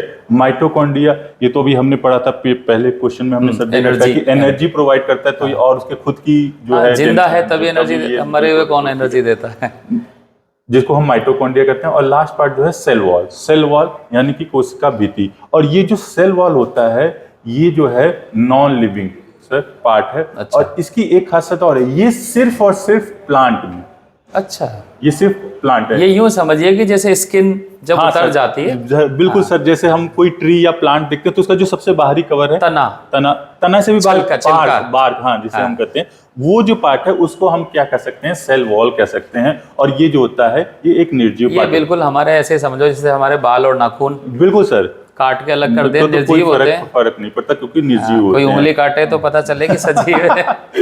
तो सर एक क्वेश्चन तो ये हमें पता है कि ये तो नॉन लिविंग है, और एक पार्ट हमें ये भी पता चला ये सिर्फ प्लांट में पाया जाता है, एनिमल्स में ये चीज नहीं पाई जाती। Next question sir. Lighting is seen before thunder is heard because, ये आप बता सकते हो? बिल्कुल, क्योंकि हम इस क्वेश्चन हम इतना कर चुके हैं कि बिल्कुल लाइट तेज चलती है और आवाज धीरे चलती है। तो सही आंसर है प्रकाश ध्वनि की तुलना में तेज यात्रा करता है। बाकी भी एक बार देख लेते हैं, कभी कुछ गलत हो जाए। ध्वनि प्रकाश की तुलना में तेज, गलत आंसर। दोनों गति से सेम, ये सेम क्वेश्चन ही रिपीट हो गया है, उपरोक्त में से कोई नहीं, ये भी गलत है। कई बार ऐसा होता है, इससे याद आया, नीचे लिख देते हैं उपरोक्त सभी, तो उसमें क्या होगा, पहला सही है दूसरा भी सही है। तो ये भी याद रखिए कि पहला अगर सही मिल भी जाता है तो बाकी के सब पढ़िए, कहीं ऐसा नहीं हो लास्ट आंसर हो उपरोक्त सभी। तो ऑल ऑफ दीज भी होता है, इसलिए आपको सारे ऑप्शन पढ़ने ही चाहिए। बिल्कुल। नेक्स्ट क्वेश्चन पर आते हैं। The voice box is called, Hindi में लिखा हुआ है वाक्यंत्र को कहा जाता है। तो सर ऑप्शन देखें, अब देखिए हमें, मान लीजिए हमें दोनों को मुझे ये क्वेश्चन नहीं पता, मुझे नहीं पता वॉइस बॉक्स क्या होता है, तो मैं कैसे सोचूंगा। वॉइस का मतलब है ये कुछ ऐसा है जो आवाज से रिलेटेड है। बॉक्स बोल रहे हैं तो कुछ अलग हो सकता है, बॉक्स तो बॉक्स जैसा ही होता है। अब इसमें लिखा है सबसे पहले स्टमक यानी कि आमाशय, तो इसका तो वॉइस से कोई लेना देना नहीं, पेट का कुछ, ये कोई संगीत की क्लास तो है नहीं, क्योंकि पेट से गाओ तो वो तो कोई लेना देना है नहीं। दूसरा हार्ट यानी दिल, इसका भी वॉइस से कोई लेना देना नहीं है।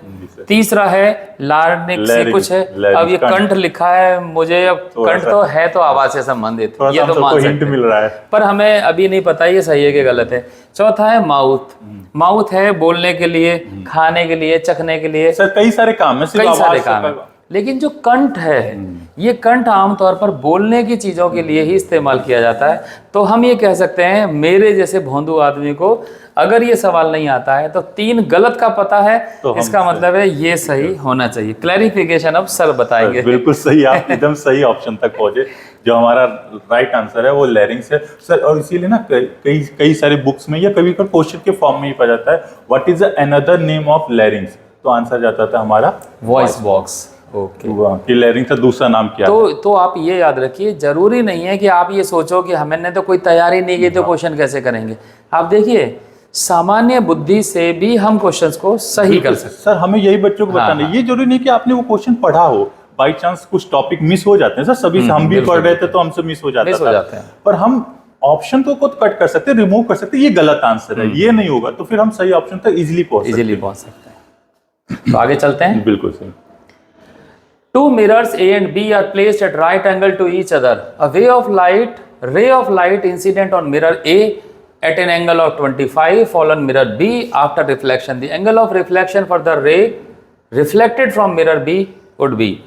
ये पहला क्वेश्चन अभी तक आया है जिसके लिए क्वेश्चन पढ़ने के बाद तुरंत आंसर पर हम नहीं सोच रहे हैं। सर एक चीज इस क्वेश्चन को देख के आया है, एक बच्चा मेरे पास है सर, तो मैंने कहा कितने क्वेश्चन हुए, तो उसने कहा कि सर वो जो क्वेश्चन नंबर 5वां और क्वेश्चन नंबर 10वां था ना सर, इतना लंबा था ना तो मैंने ऐसे ही छोड़ दिया। तो ये चीज आपको नहीं करना है, एक बार पढ़ के। क्वेश्चन लंबा है तो टुकड़ों में पढ़िए, अब हम टुकड़ों में ही पढ़ते हैं। सर वही मैं कैसे ये चीज को सॉल्व। 2 मिरर, दर्पण A और B एक दूसरे के साथ समकोण पर रखे हैं, तो पहले 2 मिरर बनाते हैं जो 90 डिग्री पर रखे हों। बिल्कुल सर। तो मैं मिरर बनाता हूं, एक मिरर मैंने ये बना लिया, एक मिरर ये बना लिया, 90 पे रखे।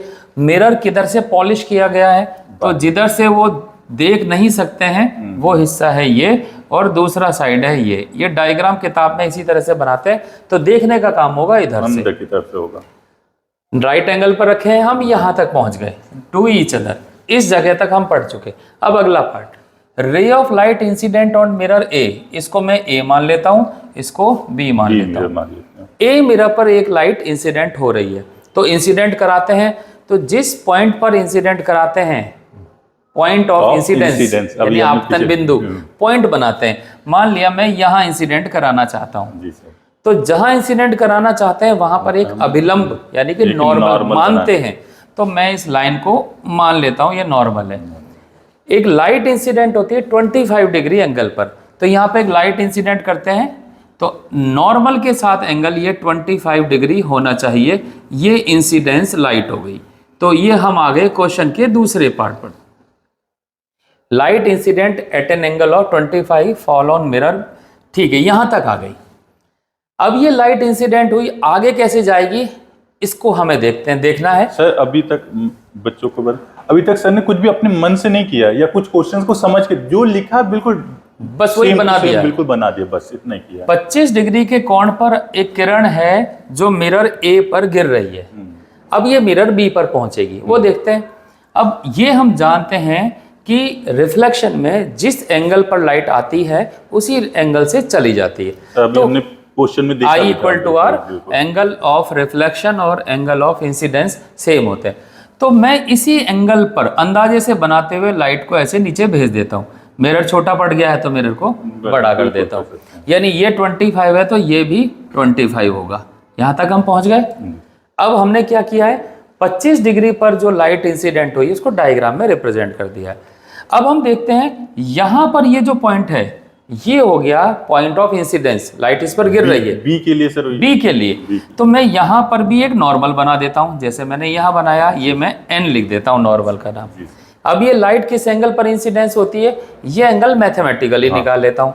दो पैरेलल लाइन है, ये 25 एंगल होगा तो ये भी 25 होगा, ये हम जानते हैं। सर क्यों होगा, थोड़ा सा बच्चों को वो भी बता दें। क्योंकि दो समांतर रेखाओं को एक तिर्यक रेखा काटती है, यानी दो पैरेलल लाइन को अगर एक ऑब्लिक लाइन काटती है तो उसके ये जो कोण है इसको एकांतर कोण बोलते हैं। आमने सामने वाले कोण जो होते हैं, जो क्रॉस में रहते हैं, कॉरेस्पॉन्डेंस एंगल, वो दोनों सेम एंगल के होते हैं।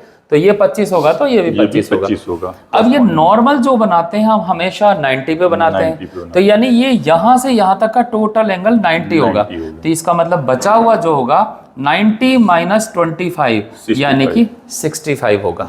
तो इस तरह से हमने ये एंगल निकाल लिया कि बी मिरर पर जो लाइट है वो 65 एंगल पर आ रही है। अब जब लाइट 65 पर आ रही है तो रिफ्लेक्शन भी सेम पर होगा, तो लाइट यहाँ से टकराते हुए ऐसे निकलेगी और ये एंगल भी 65 डिग्री होगा। तो इस तरह से हमने पूरे क्वेश्चन को समझा और ये देखा कि लाइट मिरर बी पर किस एंगल पर गिर रही है और किस एंगल से निकल रही है। अब क्वेश्चन पर फिर से आते हैं। ए पर 25 के कोण पर आने वाली लाइट रिफ्लेक्शन के बाद बी पर गिरती है, तो बी पर जो किरण परावर्तित हो यानी जाने वाली किरण, उसका एंगल क्या होगा, तो उसका एंगल होगा 65 डिग्री। तो इस तरह से हम दे सकते हैं। इतने सारे ऑप्शन में से कोई हमें काटने की जरूरत नहीं पड़ रही, क्योंकि सही क्वेश्चन को हमने सॉल्व कर लिया। तो इस तरह से हम, ये पहला क्वेश्चन मिला जिसमें थोड़ा ज्यादा लिखना पढ़ना पड़ा, और सर थोड़ा सा यही सी एक क्वेश्चन है जिसमें थोड़ा सा दिमाग जिससे ज्यादा, लेकिन इसमें कैलकुलेशन नहीं है ज्यादा। आपको सिंपल एक नियम पता है, I इक्वल टू आर वाला, इसी से ये क्वेश्चन हो गया। पर आमतौर पर होता क्या है, हमारे बच्चे देखते हैं ओ क्वेश्चन 4 लाइन का है, छोड़ दो सर। ये जो डर है ना, ये डर निकालने की जरूरत है सर। 4 लाइन का है पर कठिन नहीं है, तो ये ध्यान रखना है कि क्वेश्चन आसान ही है, पढ़िए उसको, बस पढ़ना। नेक्स्ट क्वेश्चन पर आते हैं। क्वेश्चन नंबर 26 है, why it is easier to walk on the rough surface than on the smooth one. कहता है चिकनी सतह की तुलना में खुरदरी सतह पर चलना आसान क्यों होता है, ये हमारा क्वेश्चन है। अब इसका ऑप्शन देखते हैं और फिर इस तरह से सर बात करते हैं, ठीक है। ऑप्शन दे रखा है, रफ सरफेस रिड्यूस ग्रेविटी, कहता है खुरदरी सतह गुरुत्वाकर्षण को कम कर देती है। हमें ज्यादा सरफेस का गुरुत्वाकर्षण से कुछ भी कोई लेना देना नहीं है, तो ये ऑप्शन जो है हमारा गलत हो गया। नेक्स्ट देखते हैं, rough surface increase friction preventing slipping, कहता है खुरदरी सतह घर्षण बढ़ाती है और फिसलने से रोकती है। ये तो सही ये बात बात कुछ हम सबको लग रहा है बिल्कुल कुछ इस तरीके अब से जैसे कई बार देखा सड़कों पे तेल वेल बिखरा हुआ हो तो कहा जाता है ध्यान से निकलो क्योंकि बाइक स्लिप हो जाती है। सर एक ये तो सर छोड़ दो, घर पे चप्पल की जो सतह होती है अगर वो वही बहुत चिकना फर्श होता है, पानी गिर जाता है तो हम गिर सकते हैं। बिल्कुल गिर सकते हैं सर। सी है रफ सरफेस है लेस एयर रेजिस्टेंस, कहता है खुरदरी सतह पर वायु प्रतिरोध कम होता है। यहाँ पे प्रतिरोध से कुछ जो है लेना और वैसे भी वायु प्रतिरोध तो वायु में होगा, जमीन पर क्यों होगा? बिल्कुल सर, तो इसलिए तो एक बेकार सा ऑप्शन है। दे रखा है। Rough surface are softer on the feet, कहता है खुरदरी सतह पैर पर नरम होती है तो फिर हम चप्पल जूते पहनते हैं अगर ये वाली बात होती तो। देखिए हमने तीन ऑप्शन, ये दो ऑप्शन तो इतने बेकार हैं कि आपको कोई सामान्य बुद्धि से भी समझ सकते हैं कि ये गलत है। बिल्कुल बिल्कुल सर। तो हमारा जो ऑप्शन है rough surface increase friction preventing slipping, लंबा भी है और सही भी निकला। सर थोड़ा सा फ्रिक्शन के बारे में अगर कुछ एक। हाँ, फ्रिक्शन क्या है?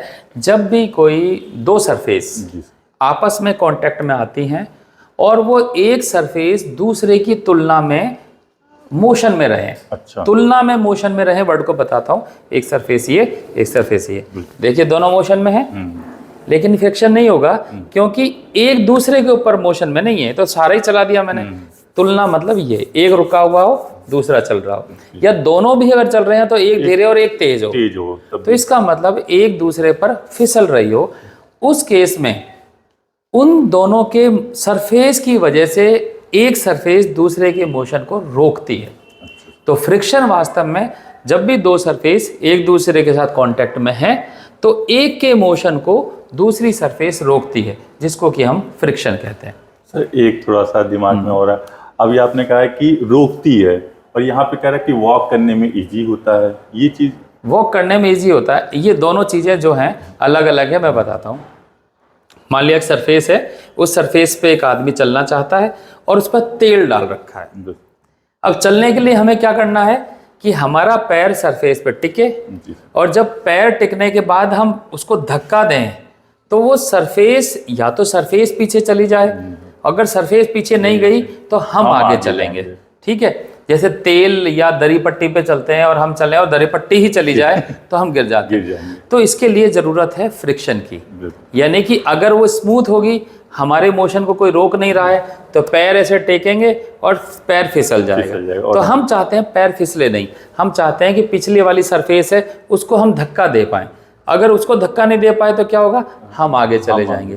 तो चलने के लिए फ्रिक्शन की बहुत ज़्यादा ज़रूरत पड़ती है, बिना फ्रिक्शन के हम चल नहीं सकते। तो इसलिए walk on a rough surface than a smooth.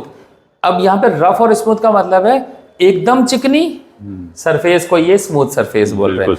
ऐसा भी नहीं कि कांटे उगा दिए जाएं तो हम चुभने लग जाए पैर, हम उसकी भी बात नहीं कर रहे हैं। सामान्य सड़क जो है रफ सरफेस ही कही जाती है। तो अगले क्वेश्चन पर आते हैं। क्वेश्चन नंबर 27 है, how does planting more tree help in reducing the impact of flood? अधिक वृक्ष लगाने से बाढ़ के प्रभाव को कम करने में कैसे मदद मिलती है? अब ये सर वही ऑप्शन मेथड का फॉलो करते हैं। ठीक है, पहला है tree absorb water and prevent soil erosion, कह रहा है कि वृक्ष पानी को अवशोषित करती है और मिट्टी के कटाव को रोकती है। सच बात, बिल्कुल सही बात है सर। ये ऑप्शन को हम कंसीडर लेकर चलते हैं। नेक्स्ट देखते हैं, tree block river and causes flood, कहता है वृक्ष नदियों को अवरुद्ध करते हैं और बाढ़ का कारण बनती है। वो उल्टा बोल रहा है, उल्टा बोल रहा है। बाढ़ को रोकती है और इसने पूरा ऑप्शन को ही उल्टा कर दिया, इसीलिए ये हमारा गलत हो गया। एक मिनट ये काटना था, ये सही प्रोसेस। हाँ, नेक्स्ट है trees lower the water table, tree जो होती है वाटर लेवल को लो कर देती है। ये भी उल्टा है क्योंकि जो सर ट्री जो अवशोषित करती है फिर वाटर लेवल रिचार्ज हो जाता है। तो ये भी जो है उल्टा ही ऑप्शन दे रखा है। डी देखते हैं, tree increases the speed of flowing water, वृक्ष बहते पानी की गति को बढ़ा देता है। ये भी बिल्कुल उल्टा ही देखो। अब इस क्वेश्चन को बनाने वाले टीचर ने चीजों को उल्टा करके लिखा हुआ है, जिससे कि जो कंफ्यूज होने वाला अगर बच्चा हो तो इनसे कंफ्यूज हो जाए। तो हमारे पास एक ही ऑप्शन बनता है, option number first, tree observe water and prevent soil erosion. अब यहाँ पे सर एक चीज और मैंने देखा है कि अब जैसे कि जो हम कह रहे हैं ये उल्टा लिखा, अगर ये सीधा लिखा होता तो इसीलिए जो सर ने बात होता है ना कि चारों ऑप्शन को पढ़ना जरूरी, तो शायद लास्ट में एक ऑप्शन लिखा होता ऑल ऑफ उपरोक्त सभी। सभी। अगर ये ऐसे लिखता पानी को अवशोषित करते हैं और मिट्टी के कटाव को रोकते हैं, सही बात। ये लिखा होता है वृक्ष नदियों को अवरुद्ध नहीं करते और बाढ़ को रोकते हैं, हाँ। ऐसा लिखा होता तो ये तो भी सही होता। वृक्ष जल के स्तर को रोकते हैं या बढ़ाते हैं, तब भी सही होता। फिर नीचे लिखा होता उपरोक्त सभी, हाँ। यानी जो पढ़े हैं वो सारे सही। तब आपको डी आंसर लगाना पड़ता। अभी तक उपरोक्त सभी का कोई आया नहीं सर। ये सॉइल, और सर एक ये सॉइल इरोशन का कॉन्सेप्ट बता दो। सॉइल इरोशन मतलब जो हमारी मिट्टी है, जो हमारा उसकी जो सबसे ऊपरी सतह होती है सर, वो हवा से या बहुत तेज हवा चलती है, पानी की बहाव से वो ऊपरी वाली सतह रिमूव हट जाती है, और सबसे फर्टाइल जो होती है वो हमारी मिट्टी की सबसे ऊपरी सतह होती है। तो उसी चीज को हम क्या करते हैं, सॉइल इरोजन। और जो पेड़ लगाते हैं तो पेड़ की जड़ें बड़े जो उसको एकदम पकड़ के रखती है, होल्ड करती है। तो इसलिए पेड़ हमें लगाने चाहिए। और आमतौर पर होता है कि हम पेड़ हटा रहे हैं और बिल्डिंग बनाने में लगा रहे हैं सर, मरने के काम कर रहे हैं हम उनसे। Question number 28, why it is important for the adolescents to include iron rich foods in their diet. कहता है किशोरों के लिए अपने आहार में आयरन युक्त खाद्य पदार्थों को शामिल करना क्यों महत्वपूर्ण है। सर देखो अब ये क्वेश्चन है, और हर वेडनेसडे को हमारे स्कूल में आयरन फोलिक एसिड की टैबलेट आपको मिलती जाती है। तो देखो इससे ये पता चलता है टैबलेट हमें इसलिए देनी पड़ रही है क्योंकि आप लोगों के खाने में आयरन की कमी है। ये जो पिज्जा बर्गर खा रहे हो ना, उसमें आयरन वायरन नहीं है, तब गोलियां खिलानी पड़ती है। क्यों जरूरी है वो देखते हैं। To increase the body fat, शरीर की चर्बी बढ़ाने के लिए। चर्बी का जो होता है वो आयरन से कुछ लेना देना। तो ये जो ऑप्शन है पहला ऑप्शन हमारा गलत हो गया। टू इम्प्रूव डाइजेशन, डाइजेशन को इम्प्रूव नहीं करता, डाइजेशन करता है पर डाइजेशन को इम्प्रूव में ये आयरन का रोल नहीं है, तो इसलिए ये गलत हो गया। टू प्रिवेंट एनीमिया, रक्तता को रोकने के लिए। एनीमिया देखो यहाँ पे हम सबको पढ़ाया भी जाता है सर, एनीमिया जो डिसीज होता है वो आयरन की कमी से होता है, डेफिशिएंसी से होता है। तो यहाँ पे ये चीज हमें पता लग गया कि ये जो बात कही जा रही है ये सही कही जा रही है कि एनीमिया को अगर हम रोक सकते हैं अगर हम अपने फूड में, तो इनहेंस द मसल स्ट्रेंथ, कहता है मांसपेशियों की ताकत बढ़ाने के लिए। तो इससे कोई ताकत हमें नहीं मिलती, तो ये भी जो है हमारा गलत हो गया। तो हमारा ऑप्शन नंबर सी जो है टू प्रिवेंट एनीमिया। पर सर यहाँ एक चीज मुझे बताओ कि मतलब अगर हम हमारे बच्चों से हम बात कर रहे हैं, जैसे अगर उनको फूड में आयरन खाने हैं तो क्या खाएं वो? सर बिल्कुल अच्छा क्वेश्चन था। अगर आयरन को, तो आयरन रिच जितने भी फूड, जैसे हमारा पालक हो गया जिसको स्पिनच कहते हैं, ठीक है, चना, भूजा चना, एक वो आता है कार्टून पोपाई नाम का, वो जब भी किसी मुसीबत में फंसता है और उसको ताकत की जरूरत होती है तो पालक खाता है। यही देखिए जैसे कैसे सोच चेंज हो गया सर। वो जो हमारे समय का कह सकते हैं वो था सर, उसमें एनर्जी के लिए क्या दिखाते थे, पालक। आज जो है मोटू पतलू देखो एनर्जी के लिए क्या दिखा रहे हैं, समोसा दिखा रहे हैं। तो आप जब उसको दिखाएंगे, दिखाना सही नहीं हो पा रहा है सर, जो हमें लोग को कमी लग रही कि बच्चे जो समझ नहीं सही चीज पहुंच नहीं पा रही है। अब समोसा की जगह वो भी कुछ ऐसा ही दिखा, चना दिखा सकते थे, भूजा चना, कि उसे भूजा चना, गुड़ से गाजर मूली दिखा सकते थे सर, नहीं दिखाना तो आप भूजा चना है, गुड़ है, गुड सोर्स ऑफ आयरन है, ठीक है। तो इन सब से आप दिखा सकते हो कि वो जो है गाजर हो गया, आपने बच्चा पालक, भुने हुए चने, गुड़ चना कभी खा के देखो, बहुत अच्छा लगता है, स्वाद भी अच्छा होता है और आयरन का सोर्स है। मूंगफली सर, मूंगफली सस्ती और टिकाऊ, कहते हैं गरीबों का मेवा बोला जाता है, वो भी आयरन का बहुत अच्छा सोर्स है। तो अगले क्वेश्चन पर चलते हैं। बिल्कुल सर। क्वेश्चन नंबर 29 है, how can individual contribute to reduce water pollution in their communities. ये भी बहुत कॉमन सा क्वेश्चन लग रहा है, प्रदूषण को कम करने में कैसे योगदान दे सकते हैं। दिल्ली में इस सवाल की अब बहुत ज्यादा जरूरत है सर। शायद अगर सरकार नहीं करे, हम भी कुछ करते तो यमुना थोड़ा सा तो साफ हो सकती थी। ठीक है सर, उसी पे देखते हैं, ऑप्शन देखते हैं। Dumping household waste into the river, कहता है घरेलू कचरे को नदी में डालना। और सोचिए ऑप्शन ही ऐसा बना रहा है कि आप अपने आप इसको कट कर सकते हैं। नेक्स्ट है यूजिंग केमिकल फर्टिलाइजर एक्सेसिवली, यानी कि अधिक मात्रा में रासायनिक उर्वरक का प्रयोग करना और ज्यादा मना किया जाता है। ऑर्गेनिक फूड की तरफ इस समय बढ़ रहे हैं हम लोग, तो इसको मना किया जा रहा है। नेक्स्ट देखते हैं, proper disposal of waste and reducing the use of harmful chemical. बिल्कुल सही लग रहा है, और बड़ा भी है देखिए सर का भी कॉन्सेप्ट काम कर रहा है इसमें। जो है कि वेस्ट का प्रॉपर डिस्पोजल हो, ये सबसे बड़ी सर कमी इस समय जो है। आपने ये भी देखा होगा कि हमारे दिल्ली में कूड़े के पहाड़ की अक्सर न्यूज चैनल में चर्चा रहती है। बिल्कुल। तो असल में हम जो कचरा इकट्ठा हो रहा है उसका पूरी तरह से हम डिस्पोजल नहीं कर पा रहे हैं, यूं ही फेंक दिया। आमतौर पर देखो बैटरी जो निकलती है, सेल निकलते हैं, हम यूं भी कहीं फेंक देते हैं। सेल बहुत ही ज्यादा हार्मफुल है, उसका प्रॉपर डिस्पोजल होना चाहिए। सर ये जो केमिकल हार्मफुल, सर ये जो ये वर्ड लिखा है, ये जो आपने सेल वाला बताया, इसमें ये केमिकल की वजह से बहुत ज्यादा, एक सिंपल सी बाल काले करते हैं, उसके बाद हम धो लेते हैं, तो वो केमिकल सारा निकला और वो चला गया गटर में। तो असल में उसका प्रॉपर डिस्पोजल नहीं कहा जाता। वो ऑप्शन नंबर डी देख लेते हैं, washing car in the river. झील कारों की धुलाई नदियों और झीलों में करनी चाहिए। अब आप अंदाजे से बता सकते हैं कि ये कितना बकवास क्वेश्चन है। इसमें जो चीजें दे रखी है वो इतनी कॉमन है कि हम मतलब कॉमन सेंस से बता सकते हैं कि ये ऑप्शंस गलत है। जो बच जाएगा वही सही आंसर होगा, और मेरा लॉजिक है लंबा वाला आंसर वो भी सही बैठ रहा है। देखिए हम क्वेश्चन तो करा ही रहे हैं, हमारे साथ मेन फोकस सर इस बात का भी कि बच्चे कैसे समझे कि हम राइट आंसर तक कैसे पहुंच सकते हैं। सही बात। लास्ट क्वेश्चन सर, आप what is the reason for applying oil और grease to remove moving part of the machine? Machine के गतिशील भागों में तेल या ग्रीस लगाने का क्या कारण है? अभी हम बात कर रहे थे फ्रिक्शन की बात कि दो चीजों के बीच में फ्रिक्शन होने से रुकावट को फ्रिक्शन कहते हैं। मशीन क्या होता है, कहीं पे की रॉड है, कहीं इसके अंदर घूम रही है, कहीं पेच है जो कसा जा रहा है, खुल रहा है, कहीं पहिया घूम रहा है। तो बार बार घूमने की वजह से क्या होता है, उनकी स्मूथनेस खराब हो जाती है। जैसे साइकिल में भी, साइकिल एकदम नई है तो चलती बहुत स्मूथ, आवाज भी नहीं होती, और जब पुरानी होती है खटर पटर ये सब जो आवाज आती है, इसका मतलब ये है कि उसके जो चिकने हिस्से थे ना वो घिस गए। अब उनका चिकनापन वापस कैसे लाए? या तो पार्ट्स पूरा बदल लो, या दूसरा तरीका है कोई चिकनी चीज डाल लो। तो ऑयल और ग्रीस जो है ये वास्तव में चिकनी चीज ही होती है। ये जब लग जाएंगी तो क्या होगा, सरफेस स्मूथ हो जाएगी, फ्रिक्शन कम हो जाएगा। तो घर्षण को कम करना बेसिकली मेन पर्पज होता है इसका। ऑप्शंस पढ़ते हैं।